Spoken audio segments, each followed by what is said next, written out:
Hello students, कैसे आप सब। उम्मीद करते हैं आप सब बहुत बढ़िया होंगे। तो रेडॉक्स का नया लेक्चर आज हम स्टार्ट करने जा रहे हैं। पिछली क्लास में हमने प्रैक्टिस करी थी इक्विवेलेंट मास पर, इक्विवेलेंट वेट के हमने क्वेश्चन देखे थे, क्वेश्चन कैसे आते हैं, डेफिनेशन बहुत ही जरूरी है, वो मैंने आपको लास्ट क्लास में बता दिया था। इसके अलावा लास्ट क्लास में हमने बात करी थी नॉर्मलिटी की। ठीक है, तो नॉर्मलिटी क्या होती है हमने पिछली क्लास में देखा था कि given gram equivalent divide by volume of solution, ये नॉर्मलिटी होती है। ठीक है, अब देखो कि इस चैप्टर में इसके आगे जो है वो, क्योंकि हम ग्राम इक्विवेलेंट की बात कर रहे हैं ना, तो क्योंकि पूरे चैप्टर में अब आगे हम इक्विवेलेंट कंसेप्ट पढ़ रहे हैं, तो इसमें बेसिकली ग्राम इक्विवेलेंट के बारे में हम डिस्कस करेंगे। बार बार जो है ये वर्ड ग्राम इक्विवेलेंट आएगा। ठीक है, तो आपको ये ध्यान में रखना है। देखो नंबर ऑफ ग्राम इक्विवेलेंट हम कैसे निकालते हैं, तो नंबर ऑफ ग्राम इक्विवेलेंट्स ये निकालने का एक तरीका तो मैंने आपको बताया, given mass upon equivalent mass. एक तो ये तरीका होता है given mass upon equivalent mass, ये हम काम में लेंगे, लेकिन इतना ज्यादा काम में ये नहीं आएगा। एक हमारे पास होता है नंबर ऑफ ग्राम इक्विवेलेंट निकालने का एक तरीका होता है, और ये होता है भैया mole into valency factor, mole into n factor. याद करो एन फैक्टर निकालना भी हम सीख चुके हैं। तो एक ये तरीका होता है अपने पास, इसी को हमने मॉडिफाई करके ये हम काम में लेंगे भैया, ठीक ठाक काम में लेंगे, आगे खूब काम में आएगा। एक और आपने अभी देखा पिछली क्लास में कि नॉर्मलिटी इज इक्वल टू होता है number of gram equivalent divide by volume of solution. तो यहां से भी हम क्या कर सकते हैं, नंबर ऑफ ग्राम इक्विवेलेंट निकाल सकते हैं, और ये हो जाएगा क्या, normality into volume in litre. कि यहां से अगर मैं y की वैल्यू निकालूं तो कितना आएगा, नॉर्मलिटी इंटू वॉल्यूम। अब कई बार जो है कैलकुलेशन हमें ग्राम इक्विवेलेंट की ना करके हम सेम कैलकुलेशन मिलीग्राम इक्विवेलेंट से भी कर सकते हैं। तो मैं यू बोलूंगा कि नंबर ऑफ मिलीग्राम इक्विवेलेंट ये हमारे पास आ जाएगा नॉर्मलिटी इंटू वॉल्यूम इन ml। भैया जी कई बार हम जो है मिलीग्राम इक्विवेलेंट से भी कैलकुलेशन कर सकते हैं। तो अगर नॉर्मलिटी के फॉर्मूले में आप वॉल्यूम जो किसमें ले लो, ml में ले लो, तो हमारे पास क्या आ जाएगा, मिलीग्राम इक्विवेलेंट निकल के आएंगे। ठीक है, अब क्योंकि ये ग्राम इक्विवेलेंट जो है वो बहुत काम में आएंगे, इसलिए मैंने एक बार जो है वो इनको लिख दिया। नेक्स्ट इज हमारे पास जो है वो एक बहुत ही जरूरी रूल है इस चैप्टर का, जिसको हम बोलते हैं लॉ ऑफ इक्विवेलेंसी। ठीक है भैया, बहुत ही जरूरी है, या फिर आप इसको जो है ऐसे भी बोल सकते हो, law of equal gram equivalents. ठीक है भैया जी, ये क्या होता है, ठीक है ना, ध्यान से, कि जैसे हमने बात करी थी भैया किसी कोवैलेंट कंपाउंड की जो रिएक्शंस होती है उनमें मैंने कहा था जो भी कैलकुलेशन करेंगे हम जनरली किससे करते हैं, मोल से करते हैं। और जबकि आयनिक कंपाउंड की जो रिएक्शंस है, इसको तो मैं हटा रहा हूं, आपने नोट कर लिया होगा, एक बार साइड में इसको नोट करना। ठीक है, तो जो आयनिक कंपाउंड्स की जो रिएक्शन है वहां हम जो भी क्वांटिटेटिव रिलेशन बताते हैं रिएक्टेंट और प्रोडक्ट के बीच में, वो हम जनरली किससे निकालेंगे, ग्राम इक्विवेलेंट से निकालेंगे। ग्राम इक्विवेलेंट निकालना हमने सीख लिया है। लॉ ऑफ इक्विवेलेंसी ये कहता है कि कोई भी रिएक्शन हो, चाहे कैसी भी है, उस रिएक्शन में जितनी भी स्पीसीज है उन सबके ग्राम इक्विवेलेंट हमेशा क्या रहते हैं, इक्वल रहते हैं। स्पीसीज का मतलब यहां पर उस रिएक्शन में जितने भी रिएक्टेंट है सबके ग्राम इक्विवेलेंट आपस में इक्वल होंगे, और जितने भी प्रोडक्ट है सबके ग्राम इक्विवेलेंट आपस में क्या रहेंगे, इक्वल रहेंगे। भले ही उनके मोल कुछ भी हो, उससे कोई फर्क नहीं पड़ेगा कि नंबर ऑफ मोल्स कुछ भी हो सकते हैं, लेकिन ग्राम इक्विवेलेंट्स हमेशा क्या रहेंगे, सेम रहेंगे। आप इसको कुछ यूं समझो कि पहले तो मैं इसको लिख देता हूं कि according to this law gram equivalents of all species of a chemical reaction will be always same। ठीक है, तो भैया हमेशा जो है वो ग्राम इक्विवेलेंट्स क्या रहते हैं, सेम रहते हैं, चाहे मोल कुछ भी हो। ठीक है, जैसे हमारे पास कोई रिएक्शन है, ठीक है, A B is converting into C और ये D and D, ये कोई रिएक्शन है। ठीक है, अब इस रिएक्शन में हम स्टोइकियोमेट्रिक कोएफिशिएंट देखें, इसका A, इसका B, इसका C और इसका D। तो स्टोइकियोमेट्रिक कोएफिशिएंट का सबसे बेसिक मतलब होता है मोल। तो यहां पर आप देखो कि नंबर ऑफ मोल की बात करूं तो इसका A मोल इसके B मोल के साथ मिलकर इसके C और इसके D मोल जो है वो बना रहे हैं। ठीक, अब ये जो है वो इसका सबसे बेसिक मतलब मैंने कहा क्या होता है, मोल होता है।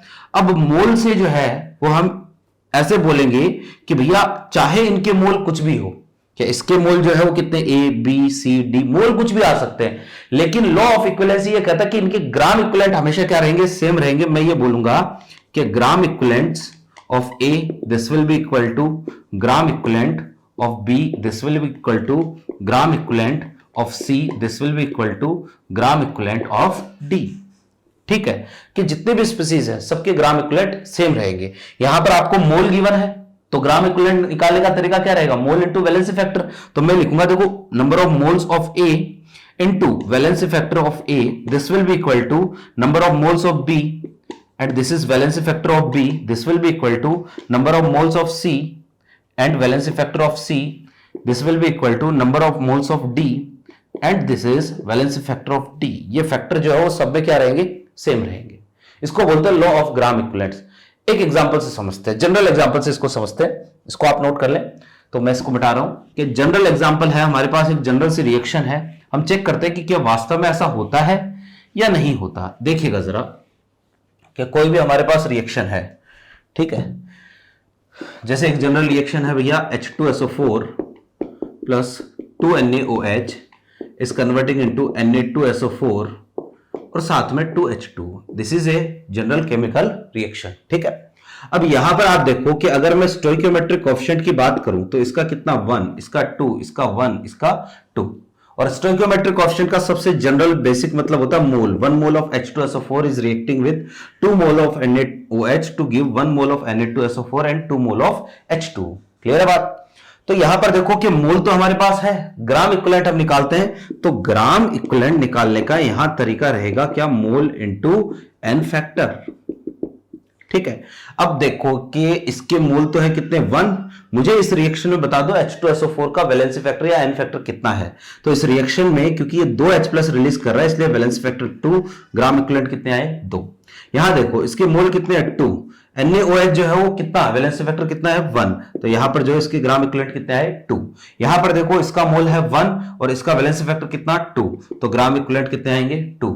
यहां पर इसका जो है मोल कितना है 2 और H2O का वैलेंसी फैक्टर कितना होता है 1 होता है। H+OH- से ब्रेक होगा ना, तो टोटल चार्ज केटाइन और एनाइन जो है +1 -1 तो 1 ले सकते हैं। तो यहां पर भी कितने आए 2। आप ध्यान से देखो इन सब के जो है नंबर ऑफ मोल तो डिफरेंट थे, इसका 1 मोल, इसका 2 मोल, इसका 1, इसका 2, लेकिन इन सब के ग्राम इक्विवेलेंट्स क्या है, सेम है। 2 इसके 2 2 2 सबके ग्राम इक्विवेलेंट सेम है। तो यही होता है कि कोई भी हमारे पास केमिकल रिएक्शन है, एक केमिकल रिएक्शन में जितनी भी स्पीसीज है सारी स्पीसीज के ग्राम इक्विवेलेंट्स हमेशा क्या रहते हैं, सेम ही रहते हैं। अब ये चीज आप ध्यान में रखना, ये चीज आज के बाद में अंडरस्टूड होगी कि हमारे पास कोई भी रिएक्शन आ जाए, कैसी भी रिएक्शन आ जाए, जितने भी स्पीसीज है, चाहे बैलेंस हो चाहे बैलेंस ना हो, जितनी भी स्पीसीज होगी सबके ग्राम इक्विवेलेंट क्या करने हैं, आपको इक्वल करने हैं। आपको भले कोई कैसा भी क्वेश्चन दे दे उसमें 2 चीजों की रिएक्शन करवा रहा है, हमें रिएक्शन लिखनी नहीं आती, कोई दिक्कत नहीं है। अगर उन दोनों चीजों की रिएक्शन हो रही है तो आप ये चीज दिमाग में रखना, जरूर दोनों के ग्राम इक्विवेलेंट क्या रहे होंगे, इक्वल रहे होंगे, कि जितने ग्राम इक्विवेलेंट इसके काम में आएंगे उतने ही इसके काम में आएंगे। जिसके ग्राम इक्विवेलेंट कम है वो लिमिटिंग रिएजेंट होगा, जिसके ग्राम इक्विवेलेंट ज्यादा है वो एक्सेसिव रिएजेंट होगा। बस इतना सा सिंपल सा ध्यान में रखना है। इसको हम बोलते हैं भैया जी लॉ ऑफ इक्विवेलेंसी। और आपको यह ध्यान में रखना है कि जितना भी अपने टाइट्रेशन होता है, टाइट्रेशन का पूरा कंसेप्ट इसी लॉ पर बेस्ड है। ठीक है, आप ये देखो जरा समझो कि हमारा जो है वो नेक्स्ट टॉपिक जो रहेगा वो टाइट्रेशन ही रहेगा। इससे पहले जो है वो मैं इसी लॉ ऑफ इक्विवेलेंसी में एक चीज और लिख देता हूं, ध्यान से देखिएगा कि हमारे पास कोई कंपाउंड है 4 यानी कंपाउंड, ठीक है, या 4 एक कंपाउंड, कोई कंपाउंड है अपने पास AB, ठीक है, ये कोई कंपाउंड है AB। इस कंपाउंड के लिए मैं ऐसा बोल सकता हूं, देखो जरा मुझे बताओ AB बना कैसे होगा, A+B is converting into AB। तो मैं किसी भी कंपाउंड के लिए ऐसा बोल सकता हूं कि ग्राम इक्विवेलेंट ऑफ A ये बराबर होगा किसके, ग्राम इक्विवेलेंट ऑफ B, और ये बराबर होगा किसके, ग्राम इक्विवेलेंट ऑफ AB। आप किसी भी कंपाउंड के लिए ये रिलेशन लिख सकते हो। ठीक है, कि जितने भी एलिमेंट्स हैं सबके ग्राम इक्विवेलेंट तो आपस में इक्वल ही होंगे और साथ में जो है वो कंपाउंड के ग्राम इक्विवेलेंट भी इसके इक्वल होंगे। सेम टू सेम अभी जैसे हमने रिएक्शन लिखी थी वही रिलेशन है ना। हमारे पास जो है वो जैसे इसी को हम इस तरीके से भी लिख सकते हैं, 4 ए कंपाउंड AXBY, ये हमारे पास मान लो कोई कंपाउंड है AXBY। तो अब इस कंपाउंड, मुझे बताओ ये कंपाउंड ब्रेक कैसे होगा? ये कंपाउंड ऐसे ब्रेक होगा, X A plus Y, Y B minus X, ये ऐसे ब्रेक होगा। इधर केटाइन होता है, इधर एनाइन होता है ना। तो चार्ज बैलेंस करूंगा तो यहां पर जो है वो इसका चार्ज तो वाई है और टोटल ए है कितने, इतने हैं। मुझे ये बताओ n factor of A x B y, मुझे बताओ पूरे कंपाउंड का एन फैक्टर कितना आएगा? तो मैंने आपको किसी सॉल्ट का वैलेंस फैक्टर या एन फैक्टर निकालने का तरीका क्या बताया था? ये बताया था टोटल चार्ज ऑन केटाइन और एनाइन। टोटल चार्ज कितना है? 1 पर प्लस वाई, तो x पर कितना हो जाएगा? X Y. 1 पर माइनस एक्स, तो टोटल कितना हो जाएगा? वही एक्स वाई। मैग्नीट्यूड हमें लेना होता है तो इसका तो वैलेंस फैक्टर आएगा कितना? X y. ठीक है, फिर देखो मैं अगर आपको बोलूं एन फैक्टर ऑफ ए, अगर इस रिएक्शन में आप केवल ए को देखोगे, ए क्या है? केटाइन, और किसी आयन का चार्ज होता है जितना इस पर वैलेंसी, जितना इसकी वैलेंसी होती है या जितना इसका चार्ज जो होता है वही इसका वैलेंसी फैक्टर होता है। ऐसे में बोलूं एन फैक्टर ऑफ बी, तो ये कितना आ जाएगा? ये आ जाएगा एक्स, है ना, कि जो चार्ज होता है उसका मैग्नीट्यूड लेते हैं। पूरे कंपाउंड का वैलेंसी फैक्टर कितना? X y. केवल ए का वैलेंसी फैक्टर वाई और केवल बी का वैलेंसी फैक्टर कितना? एक्स। तो इसके लिए भी आप सेम रिलेशन लिख सकते हो। देखो जरा, मैं ऐसा बोल सकता हूं इसके लिए कि ग्राम इक्विवेलेंट ऑफ ए, ये इक्वल होगा किसके? ग्राम इक्विवेलेंट ऑफ बी, और ये इक्वल होगा किसके? ग्राम इक्विवेलेंट ऑफ, क्या बोलेंगे अपन? ए बी या ए एक्स बी वाई। आप ये रिलेशन इसके लिए काम में ले सकते हो। ठीक है, आप जो हो इसके लिए एक रिलेशन और लिख सकते हो। मैं ऐसा भी लिख सकता हूं कि equivalent mass of A plus equivalent mass of B, ये इक्वल हो जाएगा equivalent mass of A x B y. कि भैया इस पूरे कंपाउंड का जो इक्विवेलेंट मास है ना, ये ए और बी के इक्विवेलेंट मास के सम के इक्वल होगा, है ना। जैसे भैया इसी चीज को हम एक एग्जांपल समझते हैं। हमारे पास एक कंपाउंड है, मान लो हम Fe2O3 का एग्जांपल लेते हैं, है ना, सेम टू सेम इसी कैटेगरी का है। ये अक्सर जो है कई बार पूछ लेता है स्टेटमेंट में कि कौन सा सही है कौन सा गलत है। न्यूमेरिकल वगैरह तो यहां से कम ही आते हैं। तो आप ये देखो कि एक एग्जांपल है अपने पास Fe3O4 या Fe2O3 ले लेते हैं, Fe2O3। ठीक है, आप सोचो ये बना कैसे होगा? Iron plus oxygen is converting into Fe2O3।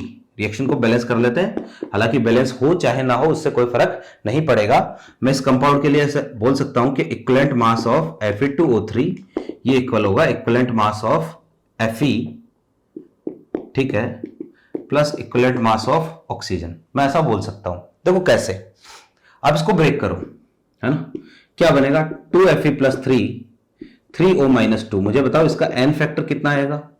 इसका एन फैक्टर आ गया कितना? 6। ठीक है, अब देखो कि हम एक काम करते हैं, इसका इक्विवेलेंट मास निकालते हैं। तो equivalent mass is equal to, मैंने कहा molar mass by n factor, यही होता है। तो इसका मोलर मास देखो कितना आ गया? 112 और 48, 160 बाय कितना? 6, यानी कि 80/3, यानी कि इसको सॉल्व करेंगे ये आएगा 26.66। ठीक है, कि पूरे कंपाउंड का इक्विवेलेंट मास कितना आ रहा है? 26.66। मैं केवल जो है वो अगर आयरन के इक्विवेलेंट मास की बात करूं, इक्विवेलेंट मास ऑफ आयरन, तो एटॉमिक वेट कितना है? 56। ठीक है, डिवाइड बाय, यहां आयरन का वैलेंसी फैक्टर कितना है? 3, तो 56 डिवाइड बाय 3। मैं अगर केवल ऑक्सीजन के वैलेंसी फैक्टर की बात करूं तो ऑक्सीजन का वैलेंसी फैक्टर जो है वो कितना है? 2। एटॉमिक मास कितना है? 16, तो ये कितना आएगा? 8। तो देखो टोटल करो इनका, 56/3 प्लस 8, ये कितना आएगा? ये 26.66 ही आएगा। तो आप इन दोनों को टोटल करोगे तो 26.66 आ रहा है। तो मैं ऐसा बोल सकता हूं कि किसी भी जो कंपाउंड होता है, कोई भी कंपाउंड होता है ना, उसका इक्विवेलेंट मास इसके जो भी एलिमेंट है इनके इक्विवेलेंट मास के सम के इक्वल होता है। ठीक है ना, तो ये रिलेशन था, सिंपल सा एग्जांपल है, इतना ज्यादा कोई विशेष जरूरी नहीं है, है ना। लॉ ऑफ इक्विवेलेंसी में हमें जो बात करनी है ना, मेजरली जो बात करनी है वो हम करेंगे किसकी? टाइट्रेशन की बात करेंगे, है ना। इस पर क्वेश्चन जो है वो कम ही आते हैं। टाइट्रेशन वाला जो कंसेप्ट है ये बहुत ही जरूरी है, देखिएगा। नेक्स्ट हमारे पास है भैया टाइट्रेशन। अब टाइट्रेशन जो है ना, ये होते क्या है या कैसे करवाते हैं? देखो टाइट्रेशन जो है ना वो एक एक्सपेरिमेंट होता है, ठीक है, और एक्सपेरिमेंट जो है वो ये हम लैब में करवाते हैं। अगर आप 12th पास कर चुके हैं तो ये जरूर आपने 12th में ये टाइट्रेशन वगैरह करवाए होंगे, या अगर आप 11th के हैं या फिर आपने अभी 12th पास नहीं करी है तो कोई दिक्कत नहीं है, मैं आपको बता देता हूं। देखो इसके लिए एक एक्सपेरिमेंटल सेटअप होता है, और ये एक्सपेरिमेंटल सेटअप से रिलेटेड कुछ इंस्ट्रूमेंट होते हैं, इनका नाम कई बार आपको क्वेश्चन में मिल जाता है। तो टाइट्रेशन में होता क्या है, एक ऐसी ग्लास की एक ट्यूब होती है, ठीक है, लगभग 1 मीटर लंबी मान सकते हो आप। 1 मीटर लंबी तो नहीं होती, लगभग जो है वो आधे से 1 मीटर लंबी होती है। एक ऐसी ग्लास की ट्यूब होती है, इसके आगे एक ऐसे नोजल बना होता है, यहां पर जो है एक वाल लगा होता है, ठीक है। और इसको जो है एक स्टैंड पर हम फिक्स कर देते हैं इस तरीके से, ठीक है, ऐसे एक स्टैंड पर फिक्स करते हैं। और यहां पर जो है इस पर स्केल बना होता है, ठीक है, ऐसे, ताकि आपको जो है ये पता चल जाए कि कितना वॉल्यूम इसके अंदर जो भी लिक्विड भरा है उसका कितना वॉल्यूम जो है वो हमने काम में लिया है। इसको हम बोलते हैं भैया ब्यूरेट, ये होती है ब्यूरेट। और ब्यूरेट के अंदर जो लिक्विड भरा होता है उसको हम बोलते हैं भैया टाइट्रेंट, ठीक है। भैया देखो कुछ नहीं करवाना होता है हमें, टाइट्रेशन में दो चीजों की रिएक्शन करवानी होती है, एक को तो बोलते हैं टाइट्रेंट, एक को हम बोलते हैं एनालाइट, ठीक है ना। टाइट्रेंट की खास बात ये होती है कि इसकी जो कंसंट्रेशन होती है ये नॉन होती है, और इसका जो वॉल्यूम होता है ना ये भी हमें पता चल जाता है, यानी आप इसको नॉन ही मान सकते हो, क्योंकि इससे हम रीडिंग ले लेते हैं कि कितना वॉल्यूम काम में आया है। इसके नीचे जो है वो हम एक फ्लास्क लगाते हैं, यहां पर एक फ्लास्क होता है ना, फ्लास्क। फ्लास्क कई तरीके के होते हैं, round bottom flask, conical flask, एक बीकर होता है, कई डिफरेंट तरीके के फ्लास्क वगैरह होते हैं। इसके अंदर जो भरा होता है इसको हम बोलते हैं भैया एनालाइट, है ना, या इसको कई बार टाइट्रेंट भी बोलते हैं, ठीक है, टाइट्रेंट, ठीक है। एनालाइट बोल दो, टाइट्रेंट बोल दो, है ना, जनरली एनालाइट इसको बोलते हैं। इसके अंदर एनालाइट की खास बात ये होती है कि इसकी जो कंसंट्रेशन होती है ना ये होती है अननोन, ठीक है, और इसका जो वॉल्यूम होता है ये होता है भैया नोन। इसका वॉल्यूम क्या होता है, नोन होता है, ठीक है। एक इंस्ट्रूमेंट होता है जिसको, एक ग्लास की एक ट्यूब होती है इस तरीके से करके, एक ऐसी ग्लास की ट्यूब होती है, इसको हम बोलते हैं भैया पिपेट। पिपेट क्या काम में आती है, पिपेट अलग अलग डिफरेंट वॉल्यूम की होती है, जनरली 20 ml की पिपेट होती है ना। पिपेट पे यहां एक रिंग बनी होती है, रिंग तक जो है इसमें 20 ml तक लिक्विड आ सकता है। पिपेट से हम जनरली जो है एनालाइट का वॉल्यूम मेजर करके इस फ्लास्क में भरते हैं। कैसे भरते हैं वो एक अलग प्रोसेस है। ये हमारे पास जो कुछ इंस्ट्रूमेंटल सेटअप होता है, भैया देखो जरा क्या करवाएंगे, टाइट्रेंट लिया, नीचे एनालाइट लिया, ये वाल जो है वो यहां पर लगा, दोनों की रिएक्शन करवाने के लिए हम क्या करते हैं, वाल को खोलते हैं और जो टाइट्रेंट है वो ड्रॉप बाय ड्रॉप करके किस में मिलाते हैं, एनालाइट में मिलाते हैं।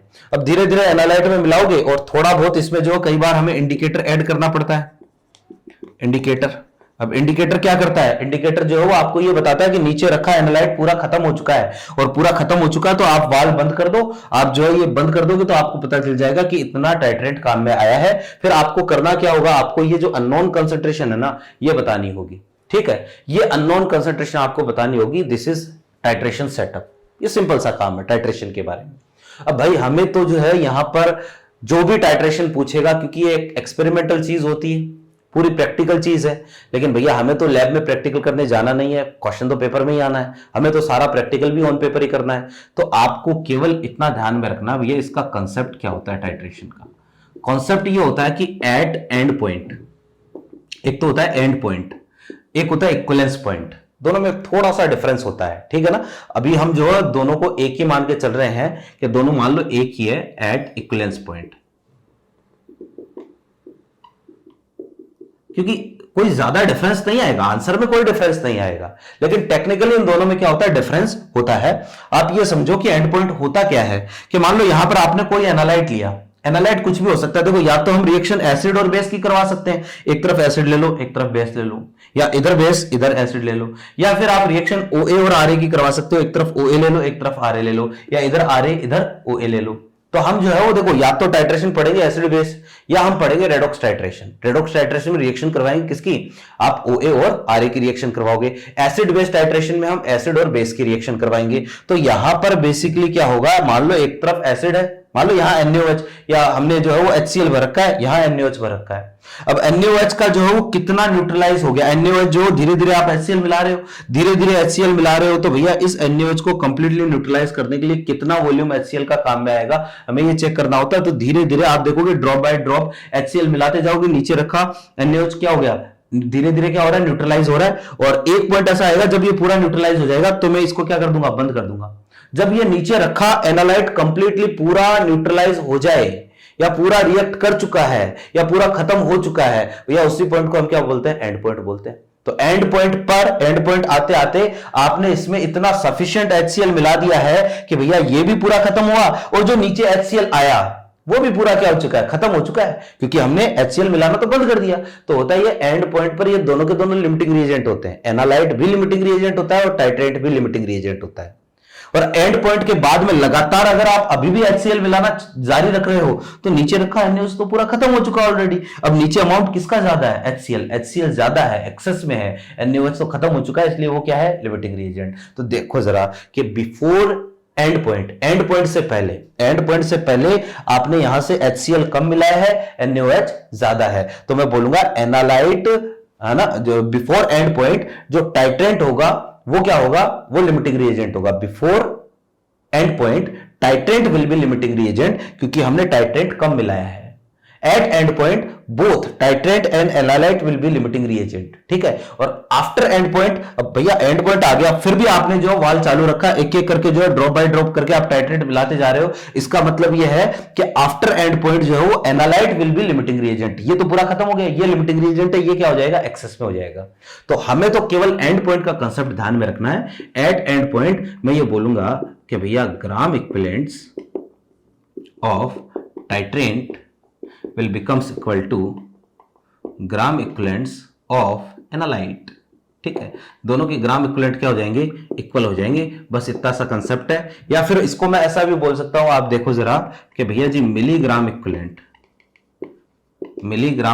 Of titrant, milligram equivalent equal कर दो, will be equal to milligram equivalent of analyte, ठीक है। ये है जी सीधा सा काम हमारे पास किसका, हमारे पास जो है वो कंसेप्ट है टाइट्रेशन का, कि दोनों के ग्राम इक्विवेलेंट इक्वल करने हैं, कहां पर, एंड पॉइंट पर। सिंपल सा काम है। अब देखो आगे बढ़ते हैं, हम जो है वो टाइट्रेशन में स्टार्ट करने जा रहे हैं हमारी बात एसिड बेस टाइट्रेशन से। कहने का मतलब हम रिएक्शन जो है वो किसकी करवाएंगे, एसिड और बेस की रिएक्शन करवाएंगे। हमें एक तरफ एसिड लेना है, एक तरफ बेस लेना है, और कंसेप्ट यही है कि एंड पॉइंट पर दोनों की ग्राम इक्विवेलेंट क्या करवा दो, बराबर करवा दो। भले ही आपको रिएक्शन लिखनी आती है नहीं आती है, कोई मतलब नहीं है, आपको तो केवल इतना ध्यान में रखना है कि ग्राम इक्विवेलेंट क्या होंगे, इक्वल होंगे। तो heading is acid base titration, ठीक है भैया। देखो मैं ये बोल दूंगा, पहले तो लिख देता हूं, reaction will occurs between acid and base, ठीक है। तो दोनों के बीच में रिएक्शन होगी। फिर मैं बोलूंगा कि एट एंड पॉइंट पर क्या होगा, gram equivalent of acid will becomes equal to gram equivalent of base, ठीक है। या तो ग्राम इक्विवेलेंट इक्वल कर दो, या फिर आप यहां पर मिलीग्राम इक्विवेलेंट भी क्या कर सकते हो, इक्वल कर सकते हो। बस इतना ही ध्यान में रखना है, ग्राम इक्विवेलेंट क्या हो गए, इक्वल हो गए। अब हमें यह समझना है कि भैया देखो इस पर क्वेश्चन कैसे आता है, कि फाइनली जो है वो हमें मतलब तो क्वेश्चन से ही है, तो इस पर क्वेश्चन हम देखते हैं। तो भैया देखो कि एसिड बेस टाइट्रेशन से क्वेश्चन जो है वो कैसे पूछेगा। जैसे एक मैं सिंपल सा क्वेश्चन लेता हूं, आपको कोई रिएक्शन नहीं करवानी है, आपको केवल इतना ध्यान में रखना है कि रिएक्शन में या क्वेश्चन में जो भी दो चीजें दे रखी है उनके ग्राम इक्विवेलेंट इक्वल कर दो, ठीक है। जैसे मैंने आपको क्वेश्चन लिखा कि calculate the volume of 0.02 molar H2SO4 which is required for complete neutralization of, ये दे दिया 0.1 मोलर 40 ml NaOH, ठीक है। अब ये क्वेश्चन है अपने पास, और आपको पूछा है कि आपको जो है H2SO4 का वॉल्यूम निकालना, आपको रिएक्शन लिखने की जरूरत बिल्कुल भी नहीं है। आपको केवल इतना करना है, मैं केवल इतना लिखूंगा, हमें यह पता है कि दोनों रिएक्शन करेंगे, और जो भी रिएक्शन है ये चीज अंडरस्टूड होनी चाहिए कि सबके ग्राम इक्विवेलेंट क्या रहते हैं, इक्वल रहते हैं। तो मैं ये बोलूंगा, देखो gram equivalent of H2SO4 this will be equal to gram equivalent of NaOH, ठीक है। दोनों के ग्राम इक्विवेलेंट क्या होंगे, इक्वल होंगे। अब H2SO4 की ग्राम इक्विवेलेंट, तो भैया यहां ग्राम इक्विवेलेंट निकालने का तरीका हम क्या काम में लेंगे, यहां हम काम में लेंगे नॉर्मलिटी इनटू वॉल्यूम वाला, क्योंकि आपको कंसंट्रेशन दिए है। तो यहां पर मैं लिखूंगा, देखो मोलरिटी कितनी है 0.2, वैलेंसी फैक्टर कितना होगा 2। ध्यान रखो कि H2SO4 का वैलेंसी फैक्टर 1 भी हो सकता है, लेकिन क्योंकि ये कंप्लीट न्यूट्रलाइजेशन की बात कर रहा है। कंप्लीट न्यूट्रलाइजेशन का मतलब इसके सारे H+ जो क्या हो गए, चले गए। तो ध्यान रखना, जहां कहीं पर वो कंप्लीट न्यूट्रलाइजेशन की बात करें ना, वहां आपको सारे H+ क्या कर देने हैं, हटा देने हैं। तो molarity into valency factor into volume कितना आपको निकालना है। दूसरी तरफ जो हमारे पास इसकी मोलरिटी दे दी 0.1 इंटू वॉल्यूम कितना है 40। भैया अगर इधर वॉल्यूम ml में है तो इधर भी ml में ही होना चाहिए, तो इससे कोई फर्क नहीं पड़ेगा, दोनों तरफ यूनिट सेम होनी चाहिए। तो हमारे पास यहां पर आंसर आएगा, ये आ गया भैया हमारा आंसर, वॉल्यूम आएगा ml में कितना, ये तो हो गया कितना 2 डिवाइड बाय इधर कितना बचा 0.02, यानी कि आंसर इज 100 ml। ठीक है, तो 100 ml जो है वो अपना आंसर रहेगा कि इसके 40 ml को न्यूट्रलाइज करने के लिए इसके 100 ml की जरूरत पड़ेगी। कोई रिएक्शन नहीं लिखनी है, सीधा सा काम, आपको केवल ग्राम इक्विवेलेंट इक्वल करने हैं। मैं एक क्वेश्चन और देता हूं, जैसे मैंने आपको बोला calculate the mass of H3PO4 which is required for complete neutralization of 11.2 gram KOH। ठीक है, अब क्वेश्चन ऐसा है कि आपको जो है वो मास गिवन है, एक तरफ मास गिवन है और दूसरी तरफ भी क्या पूछा है, मास ही पूछा है। वही बात, कोई रिएक्शन नहीं लिखनी है हमें, तो डायरेक्टली जो क्या करना है, केवल ये पता करना है कि किन दो चीजों की रिएक्शन हो रही है। जिन दो चीजों की रिएक्शन हो रही है उनके ग्राम इक्विवेलेंट क्या कर दो, इक्वल कर दो। मैं ये बोलूंगा gram equivalent of H3PO4 this will be equal to gram equivalent of KOH। दोनों के ग्राम इक्विवेलेंट क्या कर दिए, इक्वल कर दिए। तो यहां पर ग्राम इक्विवेलेंट ऑफ H3PO4, अब हम कैसे निकालेंगे ग्राम इक्विवेलेंट निकालने का, कौन सा तरीका काम मिले, तो यहां पर हम काम मिलेंगे मोल इंटू वैलेंसी फैक्टर, क्योंकि आपको यहां पर इसका क्या पूछा है, मास पूछा है। तो यहां पर मोल मैं निकाल लेता हूं, मोल कैसे निकालते, मान लो x ग्राम काम में आ रहा है, तो given mass upon molar mass कितना होता है इसका 98। वैलेंसी फैक्टर H3PO4 का कितना होगा, कंप्लीट न्यूट्रलाइजेशन में 3, क्योंकि कंप्लीट न्यूट्रलाइजेशन की बात कर रहा है। दूसरी तरफ आपको 11.2 गिवन मास अपॉन इसका मोलर मास होता है कितना 56। ठीक है, तो यहां पर जो इनटू वैलेंसी फैक्टर इसका कितना होगा 1 होगा, ये जाएगा कितनी बार 4 टाइम्स। ठीक है, और जो है वो और कुछ कैंसिल नहीं हो रहा है, तो x की वैल्यू हमारे पास यहां पर आ जाएगी कितनी 98 डिवाइड बाय कितना 12 ग्राम। ठीक है, ये हमारे पास एक तरीके से आप बोल सकते हो ग्राम इक्विवेलेंट निकालने का तरीका रहेगा, क्या मोल इंटू वैलेंसी फैक्टर, क्योंकि इस बार आपको मास गिवन था। ठीक है, जैसे कई बार क्वेश्चन ऐसा भी आ जाता है कि मैंने आपको बोल दिया calculate the molarity of oxalic acid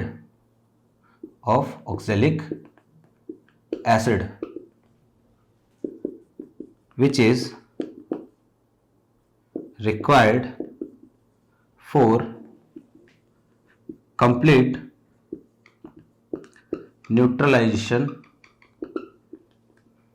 required for complete neutralization of 1.2 gram NaOH if 20 ml of acid was used। ठीक है, ये आपको एक क्वेश्चन दिया है। अब इसमें देखो कि हमें ये पता है एक तो ऑक्सैलिक एसिड है, एक NaOH है, एसिड और बेस है, तो आपस में रिएक्शन तो होगी, और रिएक्शन होगी तो मैं ये बोलूंगा कि भैया जी gram equivalent of H2C2O4 is equal to gram equivalent of NaOH। बस केवल दोनों के ग्राम इक्विवेलेंट इक्वल कर दें। यहां H2C2O4 के ग्राम इक्विवेलेंट, अब इस बार आपको मोलरिटी पूछी है, मोलरिटी मान लो m है, वैलेंसी फैक्टर कितना 2, और फिर वॉल्यूम जो है इसका 20 ml काम में आ रहा है तो 20 ml। दूसरी तरफ आपको इसका मास गिवन है, तो मोल निकाल लेता हूं, गिवन मास अपॉन इसका मोलर मास कितना होता है 40। ठीक है, इनटू वैलेंसी फैक्टर इसका कितना 1। लेकिन भैया ध्यान दो, इधर वॉल्यूम आपने ml में लिया है, तो ये वास्तव में ग्राम इक्विवेलेंट ये तो है ही नहीं, ये तो क्या है, ये तो मिलीग्राम इक्विवेलेंट है। और दूसरी तरफ मोल इनटू वैलेंसी फैक्टर, यानी दूसरी तरफ आपने ग्राम इक्विवेलेंट ले रखा है, तो यानी यहां तो आंसर गलत आएगा। तो आपको जो क्या करना पड़ेगा, यहां वॉल्यूम जो है वो लीटर में लेना पड़ेगा, यानी आपको डिवाइड करना पड़ेगा इसको किससे 1000 से। याद रखना, ध्यान में रखना कि एक तरफ अगर आप मोल इंटू वैलेंसी फैक्टर काम में ले रहे हो, दूसरी तरफ नॉर्मलिटी इंटू वॉल्यूम काम में ले रहे हो ग्राम इक्विवेलेंट इक्वल करने के लिए, तो normality into volume should be in litre, यहां वॉल्यूम लीटर में होना चाहिए। अगर इस तरफ मोल इंटू वैलेंसी फैक्टर है तो दोनों तरफ अगर नॉर्मलिटी इंटू वॉल्यूम है तो वॉल्यूम जो है दोनों तरफ ml में ले लो, चाहे दोनों तरफ लीटर में, बस ध्यान में रखो दोनों तरफ या तो ग्राम इक्विवेलेंट इक्वल करो या फिर मिलीग्राम इक्विवेलेंट इक्वल करो। तो इसको सॉल्व कर लेते हैं। ये आ गया कितना 0, ये आ जाएगा 3/100 और ये कैंसिल हो जाएगा, है ना। तो ये कैंसिल हुआ, तो मोलरिटी यानी 4m/10 इज इक्वल टू, यहां पर हमारे पास कितना आएगा 3, तो मोलरिटी जो है वो कितनी आएगी 30/4। ठीक है, ये हमारे पास जो है वो H2C2O4 की मोलरिटी रहेगी। तो उम्मीद करते हैं ये तीनों क्वेश्चन जो है वो आपने कर लिए होंगे, समझ में आए होंगे। थोड़ा सा जो है वो हम अगर एक स्टेप ऊपर चले एसिड बेस टाइट्रेशन में, देखिएगा जरा कि क्वेश्चन जो है वो और कैसे पूछ सकता है आपको इसी एसिड बेस टाइट्रेशन से। देखो कि भैया क्वेश्चन में आपको रिएक्शन लिखने की बिल्कुल भी जरूरत नहीं पड़ती है, केवल आपको क्या करना होता है, केवल आपको ग्राम इक्विवेलेंट निकालने हैं और जो भी रिएक्शन कर रहा है, जो भी दो स्पीशीज आपस में रिएक्ट कर रही है उनके ग्राम इक्विवेलेंट आप क्या कर दो, इक्वल कर दो, है ना। जो भी चीज अननोन चीज होगी वो अपने आप आ जाएगी। एक क्वेश्चन है, जैसे मैंने आपको बोला 20 gram of a sample of oxalic acid was required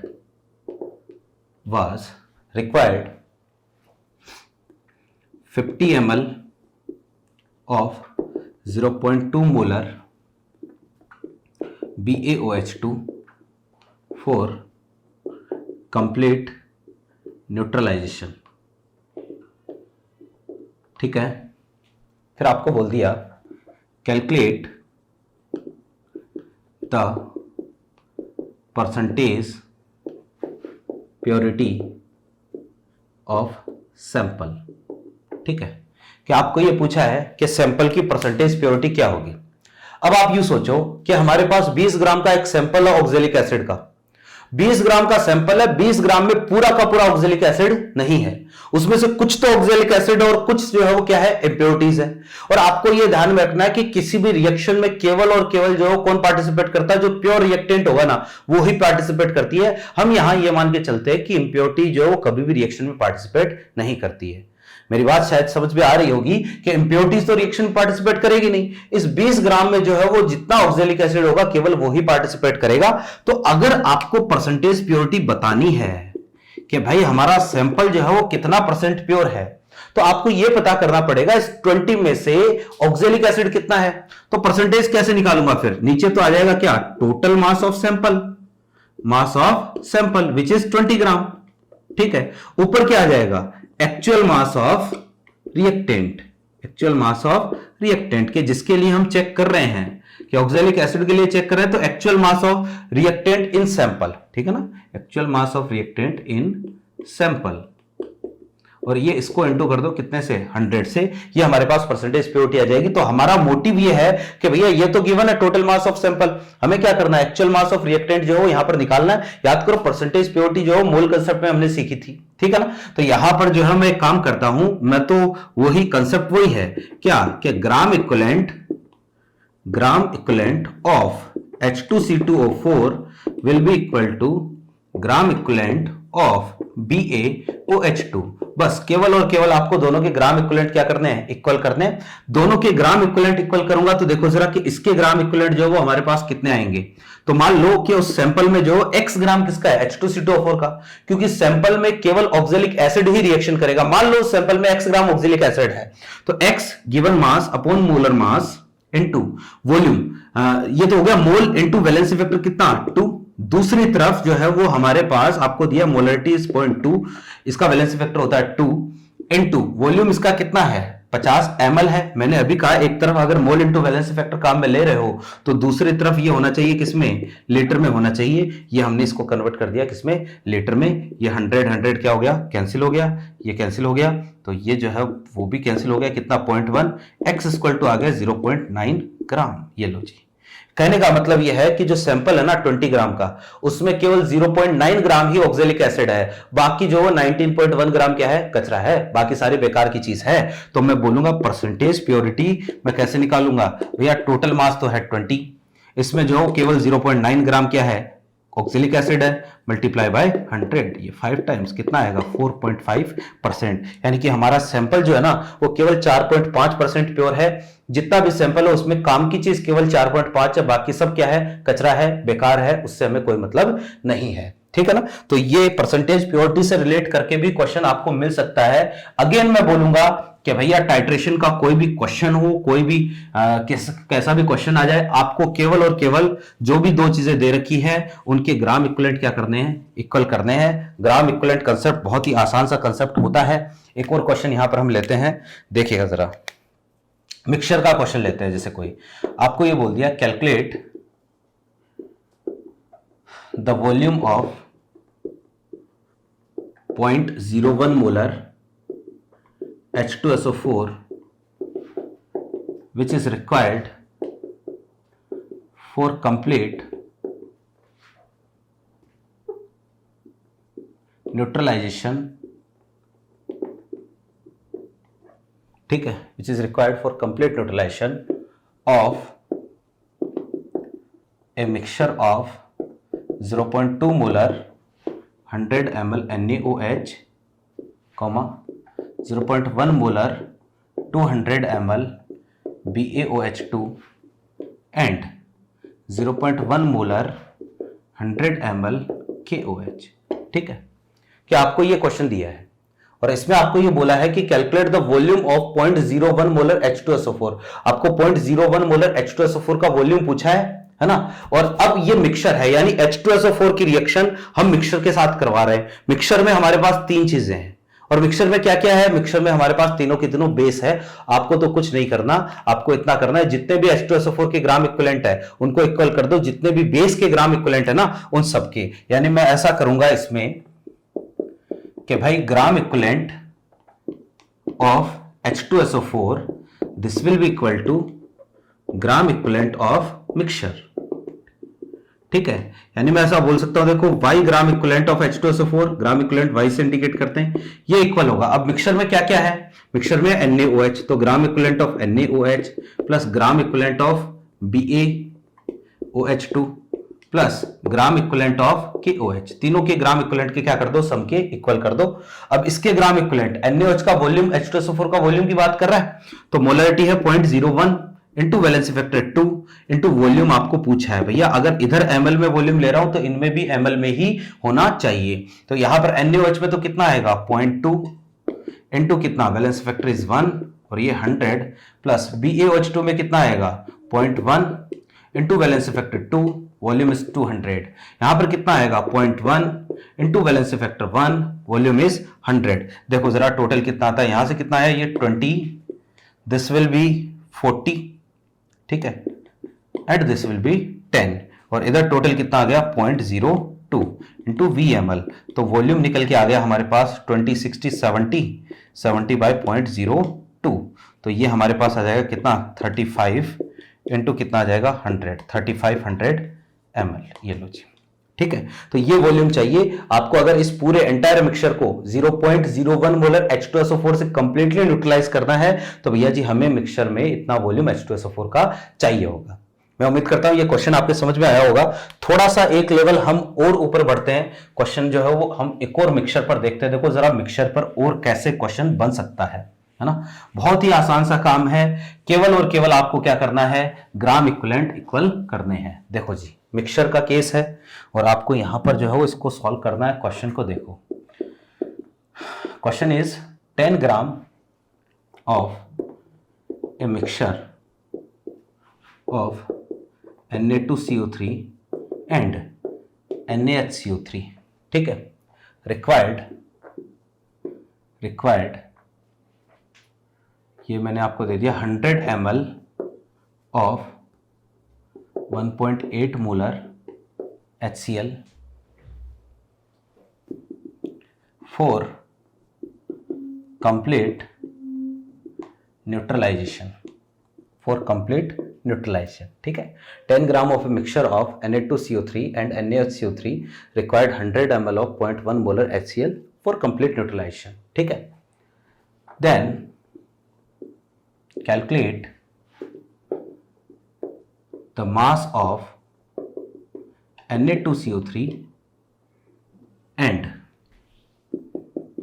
NaHCO3 in mixture. ठीक है भैया, देखो जरा कि ये केस है कि आपको जो है वो दो एसिड मतलब दो बेस दे दिए और साथ में जो है आपको एसिड के साथ रिएक्शन करवानी है, और फिर आपको बोल रहा है कि आपको मिक्सचर में मास कैलकुलेट करना है। तो देखो इसको हम करते हैं सॉल्व, कि हमारे पास एक, हमें तो ये पता है, देखो जरा कंसेप्ट हमारा ये क्या बोलूंगा कि gram equivalent of HCl will be equal to gram equivalent of mixture, कि मिक्सचर के टोटल ग्राम इक्विवेलेंट के क्या कर दो, इक्वल कर दो। यानी मैं बोलूंगा YHCl equal to Y Na2CO3 plus Y NaHCO3, मैं ऐसा बोल सकता हूं। अब देखो कि HCl के ग्राम इक्विवेलेंट तो 1.8 इंटू वॉल्यूम कितना 100 डिवाइड बाय कर दूं 1000, क्योंकि हमें ग्राम इक्विवेलेंट लेना है तो डिवाइड कर दिया 1000 से, तो HCl के ग्राम इक्विवेलेंट तो इतने आ गए। अब हमें Na2CO3 और NaHCO3 के ग्राम इक्विवेलेंट चाहिए। तो आप ये देखो कि total mixture mass of mixture, तो मास ऑफ मिक्सचर इज 10। ठीक है, मान लो इसमें से जो x ग्राम है अपने पास Na2CO3, तो बाकी बचा कितना 10 minus x gram, this will B NaHCO3। ठीक है, तो हमें निकालने हैं मोल, तो मोल निकालने का तरीका क्या होगा, given mass upon molar mass. Molar mass of Na2CO3 is 106, और यहां पर अगर मैं मोल निकालूंगा तो ये आ जाएगा 10 minus x divide by molar mass कितना है 84। दोनों के मोल आ गए, और मोल आ गए तो भैया मोल इंटू वैलेंसी फैक्टर से हम क्या निकाल सकते हैं, ग्राम इक्विवेलेंट निकाल सकते हैं। तो देखो Na2CO3 मोल है x by 106 into valency factor of Na2CO3 which HCl will be कितना 2 plus 10 minus x divide by 84 and its valency factor will be 1। Okay, तो ये हमारे पास कितनी बार आया 53, कोई चीजें कैंसिल हो रही है, 0.18 is equal to this is x by 53 plus 10 minus x by 84। देखो जरा ध्यान से कि इस इक्वेशन में केवल एक ही चीज अननोन है, और वो क्या है, वो है x। तो इसको हम सॉल्व करते हैं। 0.18 इज इक्वल टू एलसीएम आया 53 इंटू कितना 84, then this will be 84x plus ये हो जाएगा 530 माइनस 53x, 53 कितना x। तो इसको हम और थोड़ा सा अगर सॉल्व करें तो आप देखो जरा ये आ गया 0.18 into 53 into 84, this will be equal to 31x plus 530। अब देखो कैलकुलेशन आ गई। अब कैलकुलेशन में जो है आप कहोगे सर कैलकुलेशन में टाइम वेस्ट होता है। भैया देखो बिल्कुल, कैलकुलेशन जब आती है पेपर में ऐसा क्वेश्चन आता है तो उसमें टाइम तो जाता है, लेकिन कई बार हम कैलकुलेशन से बच भी सकते हैं। कि आपको क्या करना, अप्रोक्सीमेशन से कैलकुलेशन करनी है। जैसे ये 0.18 है, इसको अप्रोक्सीमेटली 0.2 मान लो, इसको 0.2 मानूंगा तो ये 53 इंटू 0.2 ये हो जाएगा कितना 10.6, और ये 84, तो 84 इंटू 10 लगभग कितना हो गया, ये अपने पास जो 840 हो गया। तो इधर 840 है, इधर 530 है, तो लगभग जो 800 और 500 का डिफरेंस कितना हो गया 300, और 300 और 40 लगभग ये जो है ना 320 के आसपास आएगा। तो देखो 320 या 300 डिवाइड बाय 31, x की वैल्यू जो है ना ऑलमोस्ट आप देखो 8, 9, 10 इस फिगर के आसपास आएगी। अगर आप इसको पूरा सॉल्व करोगे तो लगभग 8, 9, 10 के आसपास आएगा। कहने का मतलब एग्जैक्टली कितना आएगा ये तो हमें एग्जैक्टली सॉल्व करके ही पता चलेगा, लेकिन भैया हम अप्रोक्सीमेटली ये आइडिया यहां से लगा सकते हैं कि मिक्सचर में मेजरली कौन है, Na2CO3 मेजरली है, ज्यादातर कौन है Na2CO3 है। तो अगर कोई ऑप्शन ऐसा है जिसमें मिक्सचर में ज्यादातर Na2CO3 है और इसका जो है वो फिगर जैसे मान लो दे रखा है कितना 7 पॉइंट समथिंग दे रखा है, 8 पॉइंट समथिंग दे रखा है, तो वो ऑप्शन होने की पॉसिबिलिटी सबसे ज्यादा है। हाँ, अगर ऑप्शन बहुत ही क्लोज आ जाए, पास पास ऑप्शन हो, तब भैया फिर हमें एग्जैक्टली सॉल्व करना ही पड़ेगा। हमारे पास कोई ऑप्शन नहीं होता एग्जैक्टली सॉल्व करने के अलावा, क्योंकि उस केस में अगर टाइम अपना खराब होता है तो वो सबका ही खराब होता है। ठीक है ना। और अगर आपको जो है वो अप्रोक्सीमेटली ऑप्शन अगर दूर दूर है, ठीक है, तो कैलकुलेशन करने की जरूरत नहीं है, फिर हम अप्रोक्सीमेशन से क्या करेंगे, कैलकुलेशन करेंगे। और अगर अब आप कैलकुलेशन करने बैठ जाओ इसमें, तो फिर जो है टाइम सिर्फ आपका खराब होगा, ये चीज ध्यान में रखना है ना। तो हमने एक आइडिया लगा लिया कि x की वैल्यू जो है वो 8, 9 के आसपास आएगी। एग्जैक्टली सॉल्व करके देखते हैं कितनी आती है। तो देखो जरा कि इसको अगर हम सॉल्व करेंगे, ये अप्रोक्सीमेटली आएगा 801 31x प्लस 530, और यहां से x निकालेंगे तो अप्रोक्सीमेटली आएगा 8.75। देखो जरा सॉल्व करके देख लो, है ना। तो ये x की वैल्यू आई कितनी 9 के आसपास। तो मेजरली मैंने कहा था कि कौन है, Na2CO3 है, ये हमें सैंपल का कंपोजिशन मिल गया। तो भैया यही ग्राम इक्विवेलेंट कंसेप्ट होता है। ग्राम इक्विवेलेंट कंसेप्ट से इस तरह का क्वेश्चन आपको मिल सकता है। मैं उम्मीद करता हूं आपकी ये चीजें समझ में आ गई होगी, है ना। बहुत ही आसान सा काम है। हम यहां एक क्वेश्चन और लेंगे, फिर हम आगे बढ़ते हैं। जो हमारा रेडॉक्स टाइट्रेशन है हम उस पर बढ़ेंगे, है ना। फिर एक जो है वो इसी में हम टॉपिक पढ़ेंगे भैया, डबल इंडिकेटेड टाइट्रेशन, ठीक है। और डबल इंडिकेटेड टाइट्रेशन जो है वो नीट के स्टूडेंट्स के लिए नहीं है। अगर आप नीट के स्टूडेंट है तो आप डबल इंडिकेटेड टाइट्रेशन वाला जो टॉपिक है वो स्किप कर सकते हो। जैसे हमारे पास जो है वो एक क्वेश्चन है, मैंने आपको ये बोला कि 0.2 molar 100 ml HClO4 is titrated with 0.4 molar 300 ml BaOH2, ठीक है। फिर मैंने आपको कहा कि कैलकुलेट द कंसंट्रेशन या the concentration of OH minus ions remains या remaining in solution after reaction, ठीक है। कि आपको ये बोल दिया कि भैया रिएक्शन के बाद में कितने OH माइनस आयन कंसंट्रेशन जो है वो सॉल्यूशन में बाकी रहेंगे। तो आप ये देखो कि इसको हम करते हैं सॉल्व, ठीक है। क्या ऐसा है, पहले तो मैं अगर रिएक्शन करवाऊं HClO4 साथ में BaOH2, हालांकि रिएक्शन करवाने की जरूरत नहीं है, हमें मिलेगा BaClO4 होल ट्वाइस और साथ में 2H2O, ये हमारे पास रिएक्शन हो गई, ठीक है। अब गिवन क्या है भैया जी, गिवन ये है, इसका है 0.2 मोलर और ये 100 ml, इसका है 0.4 मोलर और ये है 300 ml। हम एक काम करते हैं, इनके मिलीग्राम इक्विवेलेंट निकाल लेते हैं। तो मैं मिलीग्राम इक्विवेलेंट निकालूंगा तो मिलीग्राम इक्विवेलेंट इसका आ जाएगा 0.2, valency factor is 1, volume is 100, तो इसके मिलीग्राम इक्विवेलेंट कितने हैं 20। इसके में मिलीग्राम इक्विवेलेंट निकालू तो 0.4, वैलेंसी फैक्टर इज 2 इंटू कितना 300, ठीक है। तो ये कितना आ जाएगा, ये हमारे पास आ जाएगा भैया 40 20 4 3 12 6 240 मिलीग्राम इक्विवेलेंट, ठीक है। ये हमारे पास आ गए कितने 240। आप देखो क्या पहले मोल कंसेप्ट में तो हम जब मोल से कैलकुलेशन करते हैं तो लिमिटिंग रिएजेंट निकालने के लिए आपको क्या करना पड़ता है, given mole divide by stoichiometric coefficient, ये रेशियो निकालना पड़ता है। ये रेशियो निकाल के बाद में हम चेक करते हैं कि रेशियो जिसके लिए कम है वो लिमिटिंग रिएजेंट है। भैया यहां ऐसा नहीं है, यहां जिसके ग्राम इक्विवेलेंट कम है वो लिमिटिंग रिएजेंट होगा। तो यहां पर साफ दिख रहा है this will be limiting reagent, यानी ये तो रिएक्शन करेगा और कितना हो जाएगा 0 हो जाएगा। और अगर इसके 20 मिलीग्राम इक्विवेलेंट काम में आ रहे हैं तो इसके 20 के साथ इसके भी कितने काम में आएंगे 20 ही काम में आएंगे। तो इसके जो 20 कंज्यूम हो गए तो बचे कितने 220 मिलीग्राम इक्विवेलेंट बाकी रह गए। तो मैं ये बोलूंगा रिमेनिंग ग्राम इक्विवेलेंट,